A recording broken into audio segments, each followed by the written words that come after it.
So if you are a Wii U fan out there, this might be very important for you to watch, and this is very scary for the future of us Wii U owners as well, where Wii U's are literally dying across the US and the globe right now, where they're just not running and getting memory corruption when you try to turn them on and just initially being bricked. Yes, so apparently this is happening if you don't have your Wii U plugged in. The longer it's sitting not plugged in and not really being used whatsoever, the higher the odds of it not working at all. So right now what you probably want to do is go get your Wii U and plug it in. You don't have to turn it on, but just plug it in to get the thing at least in some type of running state. Now thankfully this information comes from Retro Blast on Twitter, and I'm pretty much just going to read off what they've been saying online right now. And he starts off by saying, Wii U's are literally dying. A thread for anyone who owns a Wii U and wants to keep it working. First, plug it in right now. Seriously, don't let it sit without power for too long or you risk it dying for good with memory corruption. It happened to mine. They then go on to say, I booted my Wii U up and it gave me this same screen stating a system memory problem. This apparently is a known issue, and there are other similar codes, 2155, etc., that essentially mean the same thing. I tried a trick using a Raspberry Pi Pico, but it also did not save it. Now I don't know much about the Raspberry Pico, I just know it's a small cheap processing board that you had to pretty much put inside the Wii U, but the error code says there's a problem with the system memory. For help, make a note of the error code and visit support.nintendo.com, and it gives you an error code. They then state that the internal chips the Wii U used were manufactured by either Toshiba, Samsung, or Hynix. It's essentially a lottery, but from what I read, the black Wii U suffers from the worst chipsets. You can open it up to look or access a BIOS menu to check.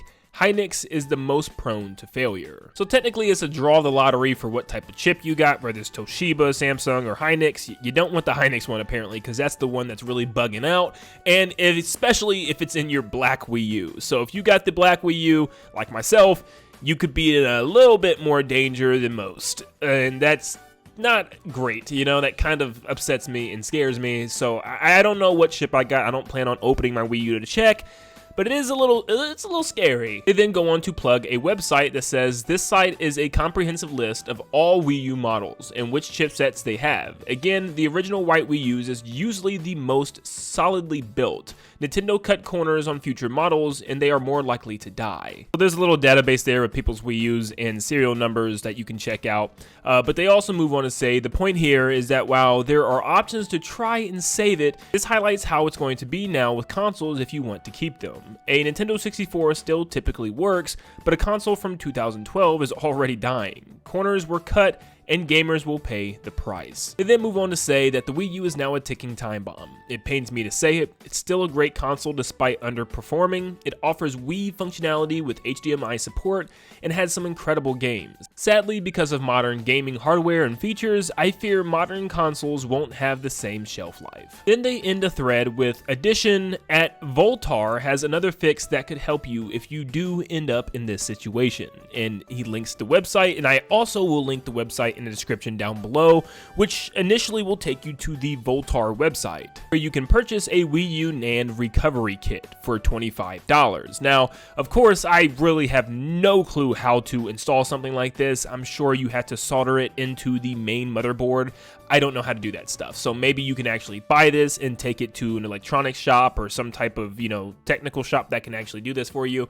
But yeah, it sucks that this even has to be a thing. And this really scares me because I was sitting there the other day just literally thinking about how important the Wii U is. And thankfully I've always had my Wii U plugged in at all times. It's never just sitting in a bag or anything. It's just staying there plugged in with the red light glowing. So hopefully that's enough to keep the thing powered for a while. But yeah, it kind of scares me, not mostly because of the games, because thankfully it seemed like Nintendo was even prepared for something like this, because Nintendo's been pretty much porting and sending every Wii U game over to the Nintendo Switch, and right now there is an incredibly small list of games that are still currently on the Wii U only. Star Fox Zero is still on the Wii U only, and I actually don't know if we'll ever see this game on another console. I feel like Nintendo would definitely just move on to a different Star Fox game after the way it was received, so there's a chance that you could lose that game forever if you have it. And then you got Kirby and the Rainbow Curse, which I know it had some trademarks updated like it was coming to a modern console, but I also still don't see why Nintendo would want this game so bad compared to other past Kirby games that could get brought to the Switch, like like the 3DS games with Kirby Planet Robobot and Triple Deluxe.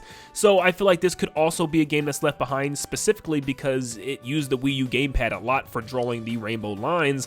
So this could be a game that's lost forever. Yoshi's Woolly World is available for 3DS, but if you want that full HD experience where you can see all the fluff on your Yoshi, yeah, you might not be able to play this again, because once again, Nintendo does not have this game on the Switch. They do have Yoshi's Crafted World, but it's absolutely no secret that Woolly World is 10 times better. I will die on that hill. Probably the biggest one for people is Xenoblade Chronicles X, which is a huge open world RPG that is not on Nintendo Switch right now. In fact, every single Xenoblade ever is on Switch right now, besides this one. So it's a little strange. I do expect it to happen sometime in the future. I don't think this one's going to be left on the Wii U. I really don't, but you never know. So yeah, this could be lost forever for you if you own this game on your Wii U. I haven't even really talked about maybe the sports titles that you liked on Wii U, which technically was only one, wasn't it? Just like a Mario Tennis. But also, yes, maybe the Smash Brothers 4 if you really wanted to just go back and play that. But there's also a big thing here. Tons of other Wii games. Yes, Wii games will practically be gone if you don't have a Wii and you're just kind of using your Wii U as your Wii, because, no joke, a couple of weeks ago, my Wii just completely busted. It doesn't really work now. It turns on and makes a horrible sound, and it just doesn't work. And it sucks, because I'm like, man, I had to go out and actually buy a GameCube again, because I sold my GameCube when I was a kid. That sucks. Do not sell your consoles, I'm telling you. You will regret it when you're older. But yeah, I had to buy a brand new GameCube just to play GameCube games now, because my Wii doesn't work. So if the Wii U stops working, I'm really in danger. That means Wii and Wii U games are not going to be accessible for me, which is really sad. It just sucks that this is even a thing, like Nintendo skipping corners and just being Nintendo, man, with their consoles. I mean, this was a full-fledged console that we bought and played games on. It should not be dying already. This isn't a Nintendo 64, and like they just said, you saw in the tweet, that even 64s are still working, and, you know, past consoles before that, NES, SNESs are still working to this day. It's kind of sad that this is a thing. So if your Wii U is laying around somewhere in a bag or a box, please go turn it on, or at least just go plug it in for now and just keep that thing plugged in somewhere. I know people tell you to not leave electronics plugged in all the time, but I guess it's the complete opposite with the Wii U. You're gonna have to, or you're gonna get memory corruption. Also, I didn't even really think about what really sucks is, especially if you really dove into the virtual console realm on the Wii U and just purchased a bunch of virtual games like I did before the Wii U servers went off. I have like over 50 classic games on there, and you know, lots of them are thankfully saved on an external hard drive. But what good is an external hard drive if I can't actually plug it into a Wii U and play it? So yeah, that also would suck, because, you know, my Wii U right now is my second most important console probably outside of the Switch. Yeah, it's a big deal. So hopefully I don't have memory corruption. Hopefully this thing continues to work for many, many, many years to come.